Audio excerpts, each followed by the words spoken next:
The Atlantic was a graveyard, and Captain Lieutenant Gunther Hess was one of its most diligent undertakers.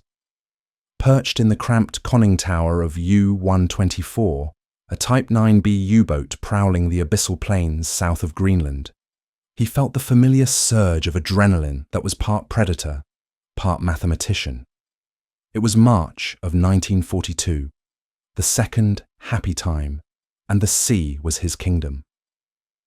Through the Zeiss binoculars, the target resolved itself against the slate-grey sky, a fat, slow-moving tanker, her hull low in the water, heavy with the aviation fuel that England so desperately needed. She was a hog islander, a relic from the last war, plodding along at a pathetic 9 knots. Hess felt a flicker of contempt. This was what the Americans sent to fight a war. Floating museum pieces. He gave the order to his executive officer, a man whose face was perpetually pale from the recycled air and the diesel fumes. Prepare tubes 1 and 2. We will give the British a new reef to navigate. The crew, a mix of hardened veterans and fresh-faced boys who had never known a world without the Reich, moved with practiced efficiency. The entire boat was a machine, and they were its living components, each man a gear, a lever, a piston, driven by a singular purpose: to sink enemy tonnage. The calculations were elegantly simple, a formula for victory laid down by the architect of the U-boat force, Admiral Karl Dönitz. Britain was an island. Everything it needed to fight a war, food, fuel, steel, bullets, men, had to cross the Atlantic. If the U-boats could sink ships faster than the Allies could build them, Britain would slowly, inevitably, be strangled into submission. The numbers in early 1942 were overwhelmingly in Germany's favour. In the first 3 months of the year, Dönitz's wolf packs had sunk over 500 ships. It was a staggering rate of destruction. U-boat captains returned to their pens in Lorient and Saint-Nazaire as conquering heroes, decorated with the Knight's Cross, their exploits celebrated in newsreels across the Reich. They were the wolves of the sea, the pride of the Kriegsmarine, and they believed, with a religious certainty, that they were winning the war. Hess watched the torpedoes run, 2 silver streaks of compressed air and high explosives. The impact was a dull, satisfying crump that travelled through the water and vibrated against the hull of his U-boat. A plume of fire and black smoke erupted from the tanker's midsection, a beautiful, a terrible flower blooming on the horizon. The ship broke its back with a groan that seemed to echo across the waves, its 2 halves lifting toward the sky before sliding beneath the surface. It was over in minutes. Another 10,000 tons for the Admiral, Hess said, allowing himself a thin smile as he ordered the U-124 to dive. Log the sinking. Report to headquarters. Find the next target. It was a simple, repeatable process of annihilation. This confidence permeated the entire U-boat command. From the bustling submarine pens on the French coast to Dönitz's headquarters, the mood was one of supreme optimism. German intelligence had meticulously studied Allied shipbuilding capacity. British shipyards, battered by the Blitz and constrained by centuries of tradition, were producing ships at a respectable but wholly inadequate rate. They were masters of complex, bespoke warships, but the slow, painstaking process of laying a keel, riveting each plate by hand, and fitting out a vessel over the course of a year was no match for the industrial-scale slaughter happening in the mid-Atlantic. When America entered the war, Dönitz and his staff had rerun the calculations. They acknowledged America's industrial power, of course. They made cars and radios and refrigerators on a scale Germany could only dream of. But ships were different. A ship was not a Ford automobile. It was a complex, city-sized machine, requiring specialized skills and deep water ports. The German High Command projected that it would take the Americans years to retool their industry and train the necessary workforce to become a significant factor in maritime construction. By then, the war would be over. Britain would have capitulated, and the Atlantic would be a German lake. The strategy was called the Tonnage War, or Tonnage Schlacht. It was a war of pure attrition, a cold, brutal equation of steel sent to the bottom versus steel launched from the slipway. Every U-boat captain carried this calculus in his head. Every sinking was not just a tactical victory, it was a strategic blow against the enemy's entire war economy. They saw themselves as surgeons, methodically severing the arteries that kept the Allied war machine alive. They tracked their personal tonnage scores with the same pride a fighter ace tracked his aerial victories. To sink 100,000 tons was the mark of a true expert, an expert. Men like Otto Kretschmer, the tonnage king, were living legends, their methods studied, their patrols the stuff of folklore within the close-knit U-boat fraternity. They believed their skill, their courage, and the technological superiority of the Type 7 U-boat were insurmountable. Their torpedoes were reliable, their wolfpack tactics were devastatingly effective, and their morale was unbreakable. They were convinced that no industrial effort could possibly replace the volume of shipping they were methodically erasing from the ocean's surface. From the Allied perspective, the German confidence was terrifyingly justified. In London, Prime Minister Winston Churchill viewed the situation with a dread that overshadowed even the threat of invasion. He would later write that the U-boat peril was the only thing that truly frightened him during the war. The maps in the Admiralty's tracking room were a nightmarish sea of red pins, each one representing a sunken merchantman. Food rations were cut again and again. Fuel reserves dwindled. Factories producing Spitfires and tanks fell silent, waiting for raw materials that now lay in the crushing dark 2 miles beneath the waves. The British merchant marine, the lifeblood of the empire, was bleeding to death, and there were not enough tourniquets to stop the flow. The traditional shipyards of the Clyde and the Tyne, for all their pride and history, simply could not keep up. A standard cargo ship took the better part of a year to build. The U-boats were sinking them in under 10 minutes. The math was as grim for Churchill as it was gleeful for Dönitz. America's initial response did little to change the equation. The United States Maritime Commission, under Admiral Emory Land, had initiated an emergency shipbuilding program in 1940, but it was based on existing designs and conventional methods. The first ships, designated as Ocean Class, were solid, reliable vessels, but they took a painstaking 240 days to construct on average.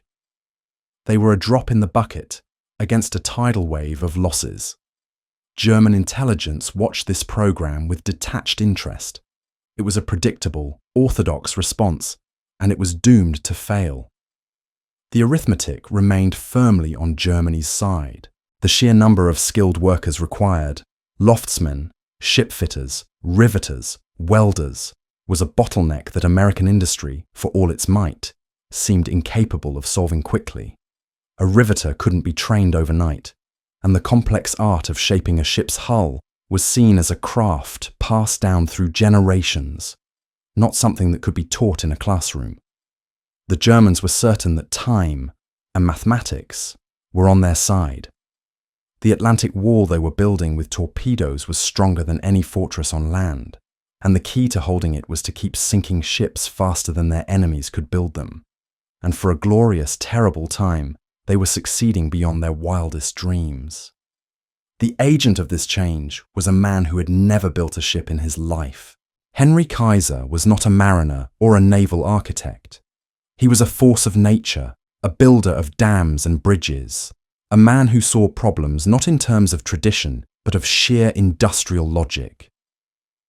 To the buttoned-down traditionalists of the Washington, D.C. Maritime Commission, he was a loud, abrasive outsider from California who spoke of shipbuilding with the same language he used for pouring concrete. They were appalled. They built ships with a craftsman's pride, a process of careful, methodical assembly that had been refined over centuries. Kaiser proposed to build them like automobiles. He spoke of prefabrication, of building entire sections of a ship, the bow, the stern, the deck house, in separate workshops, and then craning them into place on the slipway to be stitched together. Most heretically, he wanted to weld the hulls, not rivet them. Welding was faster, required less skill, and used less steel. The traditionalists were aghast. A welded ship, they argued, would be brittle. It would crack apart in the cold, violent seas of the North Atlantic. It was a death trap. But President Franklin Roosevelt, a man with a love for bold, unorthodox ideas, saw the genius in Kaiser's industrial madness. He gave him the green light. Across the country, on empty mudflats in places like Richmond, California, and Portland, Oregon, something unprecedented began to take shape. Kaiser's shipyards didn't look like traditional shipyards. They were sprawling outdoor factories, assembly lines for the sea. Steel plate arrived at one end, was cut by automated torch, and then moved down a line where teams of workers, many of them women who had never held a welding rod before, fused the pieces into massive, multi-ton sections. These giant components, complete with plumbing, wiring, and ductwork already installed, were then carried by enormous cranes to the slipways. Instead of a single keel being laid and a ship slowly growing around it over months, a dozen ships were being built simultaneously in massive modular chunks. The workforce was another miracle. Kaiser didn't have time to wait for seasoned shipfitters. He partnered with vocational schools and set up on-site training centers, turning out qualified welders in as little as 10 days. Housewives, farmers, and office clerks found themselves working around the clock, clad in leather and helmets, their welding arcs lighting up the night sky in a constant, furious blaze of creation. They were not building ships, they were manufacturing them. The first of these strange, unlovely vessels, the SS Patrick Henry, was launched on September 27, 1941.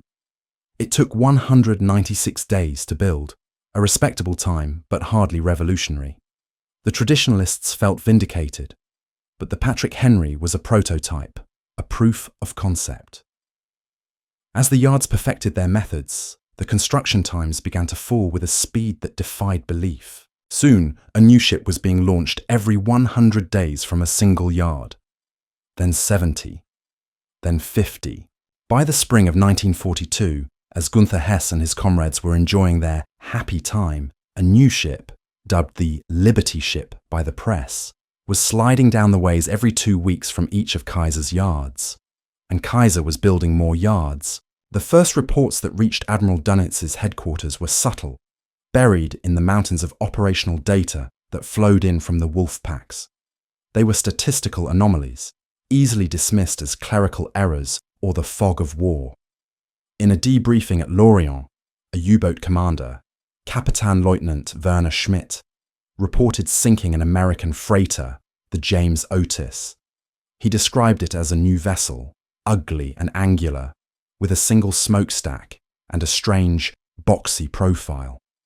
He had logged its name and the date and had watched it sink in less than 15 minutes.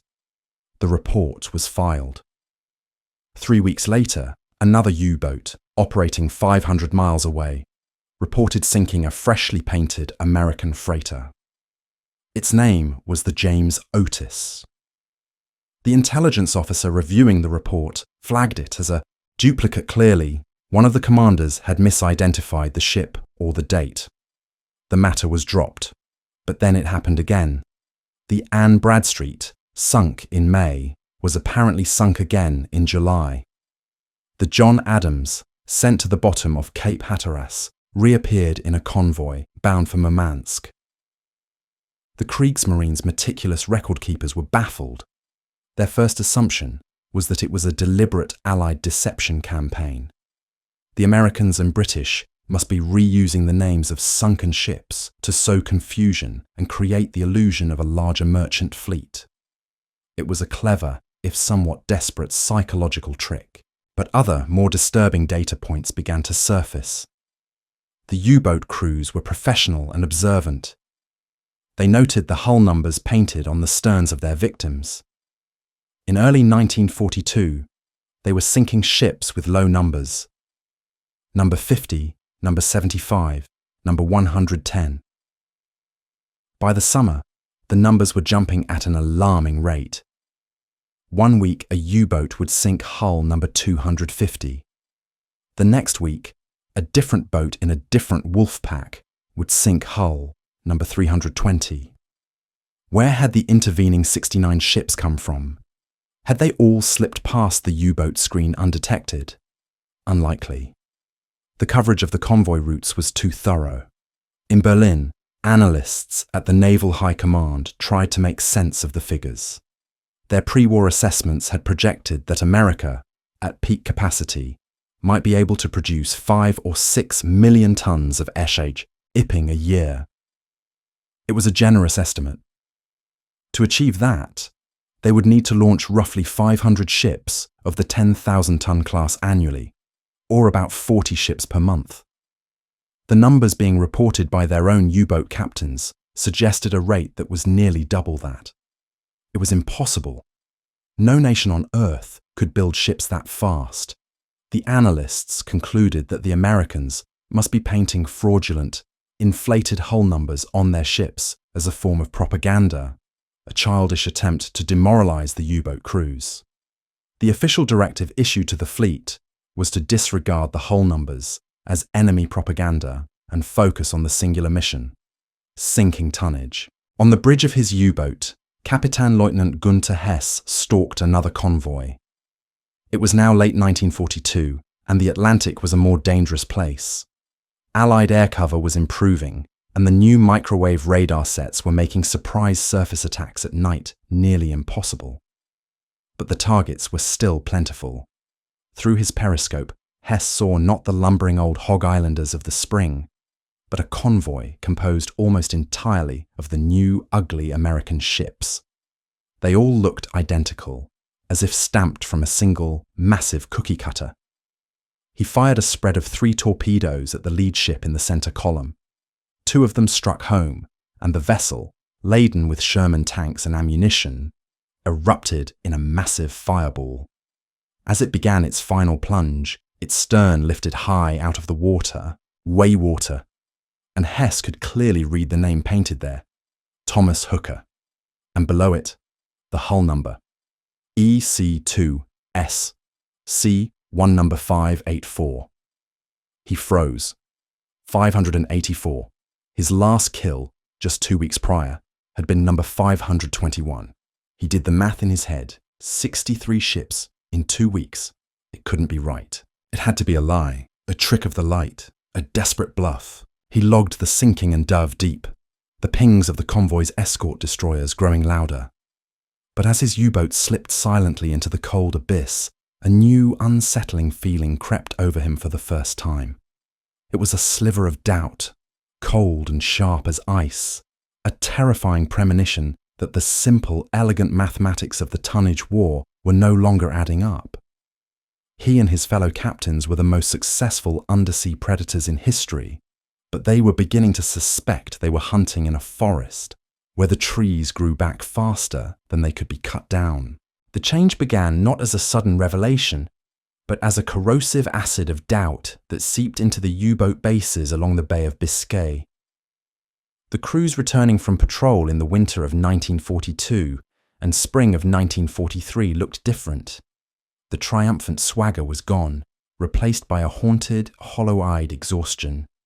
They still brought back pennants signifying their kills, but the celebrations in the seaside bistros of Lorient grew more subdued, the drinking more desperate. The stories they told were no longer of easy sinkings and panicked sailors, but of something new and terrifying: infinity. Captain Lieutenant Klaus Richter, a veteran with over a dozen kills to his name, described it to a fellow commander over a bottle of cheap French brandy. We found a convoy off the Azores, 50 ships at least, maybe more. We were 4 boats. We went in at night, a classic wolfpack attack. I fired all 4 bow tubes and got hits on 2 of them. They went down. As we reloaded, another boat hit a 3rd. We sank 3 ships in 20 minutes. It was a perfect attack. But when the sun came up, it didn't matter. The convoy just closed the gaps and steamed on. 50 ships had become 47. It was like throwing stones at a mountain. You might knock a few pebbles loose, but the mountain remains. This sense of futility was the new enemy, more insidious than any destroyer escort or patrol bomber. The U-boat crews were warriors, trained to fight and win against tangible foes. But how could they fight a spreadsheet? How could they defeat an assembly line located 5,000 miles away? The numbers that had once been their greatest comfort now became their torment. In Berlin, the analysts at the Oberkommando der Marine, Naval High Command, were facing their own crisis of faith. The reports they were compiling were mathematically insane. In 1942, the U-boats had sunk a staggering 7.8 million tons of Allied shipping. It was a victory on a scale that should have brought Britain to its knees. Yet, the convoys in 1943 were larger than ever. Allied intelligence reports, confirmed by Neutra, Gale sources and photographic reconnaissance, showed American shipyards launching not 40, not 50, but over 90 new ships a month. The production curve wasn't just rising, it was going vertical. When Admiral Dönitz was presented with the final figures for 1942, that the Allies had built over 8 million tons of new shipping, completely replacing every ton his U-boats had sunk, he refused to believe it. Impossible, he declared, slamming his fist on the chart table. They are lying. These figures are propaganda. No nation can do this. But the proof was arriving with every sunrise in the mid-Atlantic. The Allies had created a transatlantic conveyor belt. The ships themselves were a source of bitter irony for the U-boat men. The Liberty ships were, by every naval metric, terrible vessels.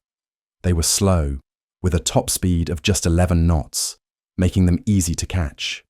They were ugly, with no grace in their lines, earning them the nickname Ugly Ducklings. Their single reciprocating steam engines were an antiquated design, prone to vibration, and early on, the welded hulls had a terrifying tendency to crack in the cold North Atlantic, with a few ships breaking in half without ever seeing a torpedo. The U-boat crews called them Einwegfrachter, disposable freighters. Sinking them was almost insultingly easy. A single torpedo was usually enough. Yet, their disposability was their greatest strength. They were a weapon designed not for battle, but for attrition. They were the physical embodiment of a strategy that valued quantity over quality, a concept alien to the German military mind, which had always prized exquisite engineering and superior craftsmanship. The Germans had built the perfect undersea predator in the Type 7 U-boat. The Americans had built the perfect prey, a target so numerous and so easily replaced that killing it had become a meaningless act. The tipping point, the moment when doubt metastasized into dawning horror, arrived in November 1942. American intelligence, aware of the psychological impact of their production miracle, allowed a story to be broadcast by the BBC. It was the tale of the SS Robert E. Peary. This particular Liberty ship, the report claimed, had been built from keel laying to launch in just 4 days, 15 hours, and 29 minutes. It was fully fitted out and put to sea 3 days after that. At the German listening posts that monitored Allied broadcasts, the report was met with derisive laughter. It was the most absurd piece of propaganda yet. 4 days to build a 10,000-ton ocean-going vessel. It was a physical impossibility. It took longer than that to paint one. The report was logged as a prime example of American desperation and dishonesty. But then the confirmations began to trickle in. A report from a spy in California, an article in a Swedish newspaper, photographic evidence of the ship's keel being laid one day and the completed hull sliding into the water less than a week later. The story was true. For Admiral Dönitz and his staff, this news was a strategic cataclysm. Their entire war plan was based on a fundamental assumption that there was a finite limit to how quickly a ship could be built. The Robert E. Peary proved that assumption wrong. The Americans hadn't just improved their shipbuilding, They had broken the laws of shipbuilding. They had transformed it from a construction project into a manufacturing process. The U-boat was a weapon designed to exploit a bottleneck, and the Americans had just dynamited that bottleneck out of existence. The psychological impact on the U-boat fleet was devastating. The crews were already facing a far more dangerous Atlantic. The introduction of long-range B-24 Liberator bombers was closing the air gap in the mid-Atlantic, where they had once roamed with impunity. Allied escort carriers meant that convoys now brought their own air cover with them. New high-frequency direction finding, or HFDUF, could pinpoint a U-boat's location the moment it used its radio, and new forms of radar could detect a conning tower from miles away, even in total darkness. The hunters were becoming the hunted. This period, which began in May of 1943, would become known to the U-boat crews as Black May. In that single month, Dönitz lost 41 U-boats, nearly a quarter of his entire operational force. Experienced crews and veteran commanders were being wiped out. And for what? The convoys they were dying to attack were now composed of an endless phalanx of Liberty ships. A captured German sailor from U-192, interrogated after his rescue, articulated the feeling of despair that had gripped the fleet. In 1942, when we sank a ship, it was a victory. We felt we were starving England. Now, you see the convoy on the horizon, and it stretches from one end of the sky to the other. You fire your torpedoes, and you sink one, and the hole is immediately filled.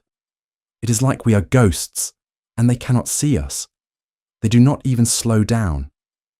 The feeling is, it cannot be done. We can sink ships, yes, we are good at that, but we cannot sink the shipyards, and the shipyards are in America. This was the core of the realization. The battle was not being fought in the Atlantic, but in the sprawling, smoky factories of Richmond, Portland, and Baltimore.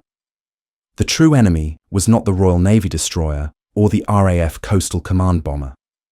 It was the American factory worker, the woman in overalls with a welding mask, turning out steel plates with an efficiency that defied logic. The Germans had predicated their naval strategy on a simple, brutal equation. The U-boats had exceeded every expectation, sinking tonnage at a rate that naval theorists would have considered impossible just years earlier. They had won their part of the equation. They had solved for X, but they had failed to account for the American variable. The United States had responded not by trying to solve the same equation, but by rewriting it entirely. They had countered a weapon of attrition with a force of pure, overwhelming creation. For the men in the U-boats, the war was no longer about victory or defeat. It was about survival in a sea that was filled with an inexhaustible supply of targets and an ever-growing number of hunters. The grim mathematics of the tonnage war had been turned on its head. The sense of purpose that had driven men like Gunther Hess had evaporated, replaced by the cold, hard certainty that for every ship they sent to the bottom, 2 more were already sliding down the slipways in a country they couldn't touch. The wolves of the sea had discovered they were trying to eat an ocean, and the ocean was simply too vast. Their confidence had not just been shattered, it had been rendered irrelevant. They were masters of a deadly craft that had been made obsolete by the sheer brute force power of an assembly line. By the summer of 1943, the war in the Atlantic had fundamentally changed. For the German Kriegsmarine, the shift was a quiet, administrative death sentence. The tonnage war was over. Germany had lost. The U-boats, once the terror of the seas and the Reich's most potent strategic weapon, had been relegated to a tactical nuisance. They could still sink ships, and they would continue to do so with suicidal courage until the very last day of the war. But they could no longer alter its outcome. The simple, brutal mathematics that had once promised victory now guaranteed defeat. American shipyards were not merely replacing losses, They were building a surplus of shipping so vast that it changed the very nature of Allied strategic planning. The question for Churchill and Roosevelt was no longer, can we survive, but where shall we attack first? The Liberty ship had transformed the Allied position from one of desperate defense to one of overwhelming offensive power. This massive fleet of disposable freighters became the circulatory system for the Allied invasion of Europe. The landings in Sicily in July 1943, followed by the bloody campaign up the Italian peninsula, were logistical feats entirely dependent on this new maritime abundance. Hundreds of Liberty ships, loaded to the waterline with troops, tanks, artillery, fuel, and field hospitals, formed a bridge of ships across the Mediterranean. But it was the preparation for Operation Overlord, the invasion of Normandy, that revealed the true scale of what the Liberty ships had made possible. In the ports of southern England, a fleet of thousands of vessels assembled, and the humble, mass-produced Liberty ship was its backbone. They carried the endless tons of material required to put an army ashow, and sustain it. For every tank that rolled onto Sword Beach and every shell fired at German positions beyond Omaha, there was a Liberty ship that had carried it across the submarine-infested Atlantic.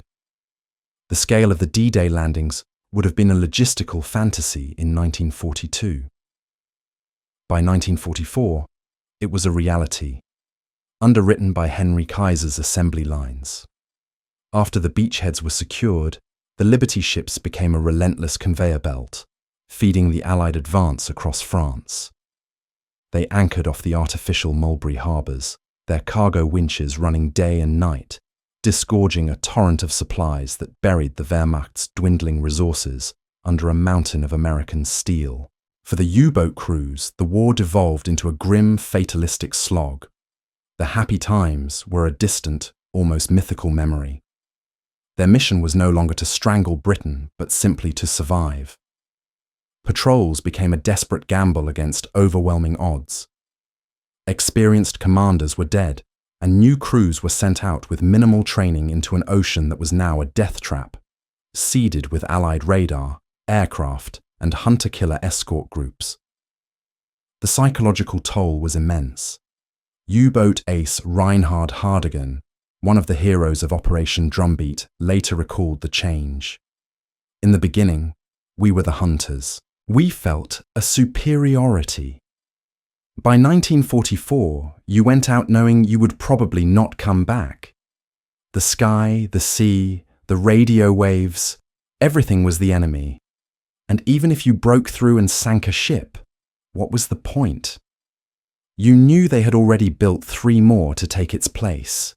The German High Command, in a desperate attempt to find a purpose for its beleaguered submarine force, shifted its focus to high-value targets.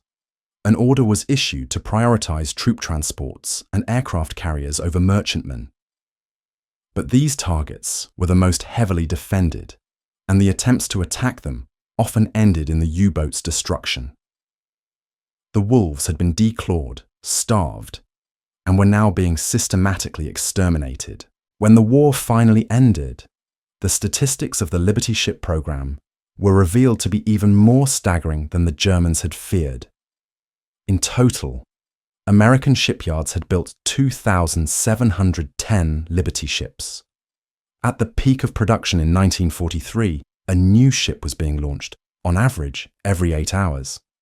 Kaiser's yards, which had once celebrated building a ship in a record-breaking 4 days, eventually treated a 10-day construction cycle as routine. The program consumed 11 million tons of steel and accounted for more than 2/3 of all cargo ships built by the Allies during the war. They carried over 75% of the cargo that left the United States for the war zones. This industrial tsunami was set against the backdrop of the U-boat war's ultimate failure. Germany had built 1,156 U-boats during the war.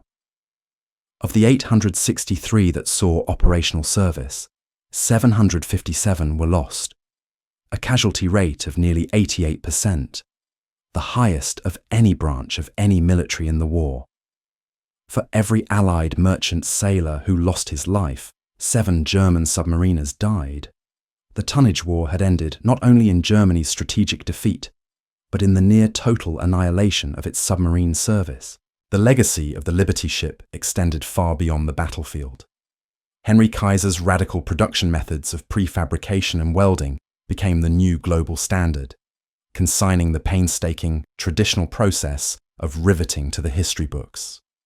Modern shipbuilding, with its modular construction and automated assembly, is a direct descendant of the revolutionary processes invented out of desperation in the early 1940s. The social impact was equally profound. The program drew millions of new workers into heavy industry, famously empowering Rosie the Riveter's sisters in the shipyards, who proved that women could weld, crane, and build alongside men. It was a demonstration of total societal mobilization that the totalitarian regime in Germany could never match. After the war, the ugly ducklings found a new lease on life. Hundreds were sold to the battered merchant fleets of allied and former enemy nations.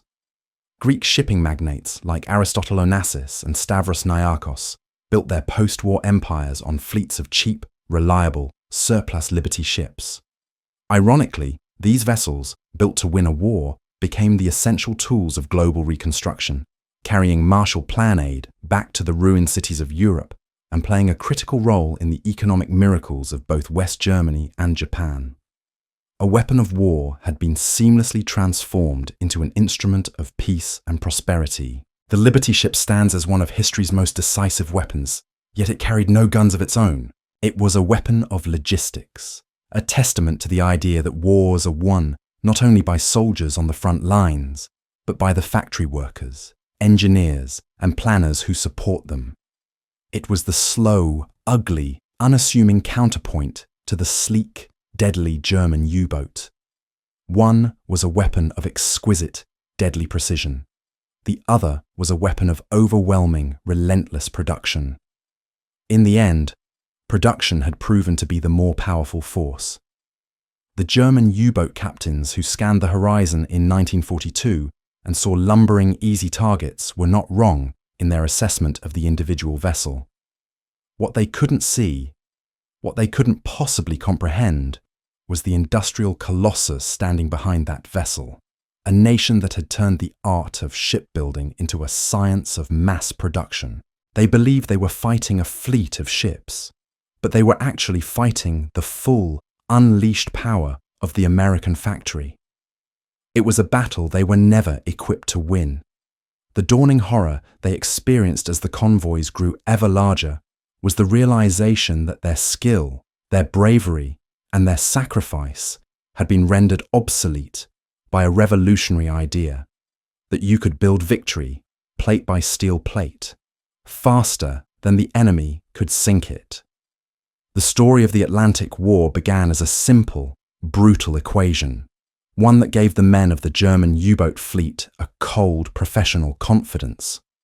From the conning towers of their sleek grey wolves, they watched the plodding, outdated ships of the Allied convoys and saw a problem that could be solved with torpedoes and courage. Their commander, Admiral Karl Dönitz, had given them a clear and achievable mission: sink enemy shipping faster than it could be replaced.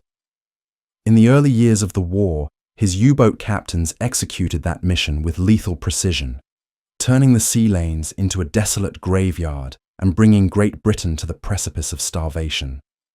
They were the masters of the deep, the celebrated heroes of the Reich, and they had no doubt that their skill and the superiority of their weapon would ultimately win the tonnage war and seal the fate of the Allies. They had done the math, and the numbers were on their side. What they failed to account for was an adversary who would not try to solve their equation, but would instead obliterate it with a new one. The response came not from a naval base, but from the dusty mudflats of California and Oregon, driven by a man who built dams, not destroyers. Henry Kaiser's Liberty ships were the antithesis of German military philosophy. They were not elegant, they were not fast, and they were certainly not masterpieces of engineering. They were crude, simple, and mass-produced on a scale that defied all logic and tradition.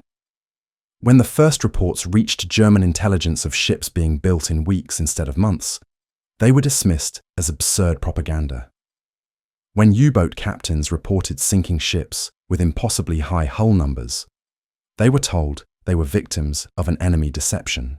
The German High Command, secure in their centuries of maritime heritage, simply could not conceive that a nation could manufacture an ocean-going vessel with the same speed and indifference that it manufactured a tin can. The dawning realization of this industrial miracle was not a single shattering event, but a slow, creeping horror that infected the U-boat fleet. It was the quiet dread of sinking 3 ships from a convoy, only to see the formation close its ranks and steam on, undiminished. It was the maddening confusion of sinking a ship, only to have its ghost reappear in another convoy weeks later. It was the ultimate psychological shock of learning that the story of a ship built in 4 days was not a lie, but a statement of fact. A fact that rendered their entire strategy, their entire purpose, meaningless. They were expert predators, hunting a species that could reproduce faster than it could be killed. Their victories, for which they paid an ever-increasing price in blood and steel, had become statistically irrelevant. In the end, the U-boat was defeated, not by a superior warship, but by a superior system of production. The war for the Atlantic was won by welders, by crane operators, by the thousands of women who had never seen a shipyard before the war and who stitched together the steel plates of victory around the clock. Each Liberty ship that slid down the ways was more than a cargo vessel. It was a 10,000-ton refutation of the Nazi war machine, a testament to the fact that the true arsenal of democracy was its factories. The German U-boat captains began the war as confident masters of a deadly equation of destruction. They ended it as hunted survivors, crushed by the simple, overwhelming, and undeniable mathematics of American creation. They had learned the ultimate lesson of modern warfare. The sound of a torpedo striking a hull is terrifying, but the sound of a shipyard launching a new ship every 8 hours is unstoppable.